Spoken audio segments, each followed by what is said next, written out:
আসসালামু আলাইকুম ওরহমতুল্লাহ। 10 মিনিট মাদ্রাসায় আপনাকে স্বাগতম। আজ আমরা আল্লাহ তাআলার 50টি উপদেশ জানব ইনশাআল্লাহ। এই ভিডিওতে আঞ্চলিক ভাষা ব্যবহার করা হয়েছে যাতে সাধারণ মানুষও বুঝতে পারে, কারণ কোরআনের ভাষা সাহিত্যিক ভাষা যা শুধু শিক্ষিতরাই বুঝতে পারে, আর এই কথাগুলো সাধারণ মানুষের অনেক প্রয়োজন। দলিল সাজানো হয়েছে সূরা নাম্বার ও আয়াত নাম্বার অনুযায়ী। আল্লাহর 50টি উপদেশ।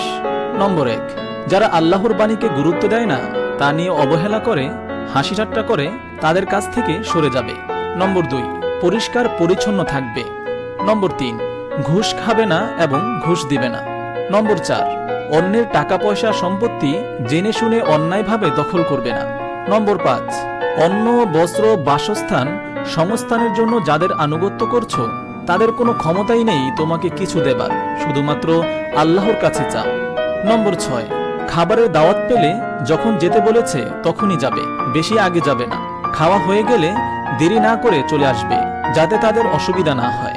নম্বর 7, কথা বলার সময় কারো পক্ষপাতিত্ব করবে না, সেটা যদি নিকট আত্মীয়দের বিরুদ্ধেও হয়। নম্বর 8, বাবা মার সব ব্যাপারে সবচেয়ে ভালোভাবে ব্যবস্থা নিবে, বাবা মার সাথে সবচেয়ে ভালো সম্পর্ক রাখবে ও ভালো ব্যবহার করবে। নম্বর 9, কাছের আত্মীয়দের সাথে ভালো সম্পর্ক রাখবে। নম্বর 10, এতিম এবং অভাবী মানুষদেরকে সাহায্য করবে। নম্বর 11, কারো কোনো উপকার করলে তা তাকে মনে করিয়ে দিয়ে কষ্ট দিবে না। নম্বর 12, কারো উপকার করলে তার বিনিময়ে তার কাছ থেকে কোনো উপকার এমনকি ধন্যবাদও আশা করবে না।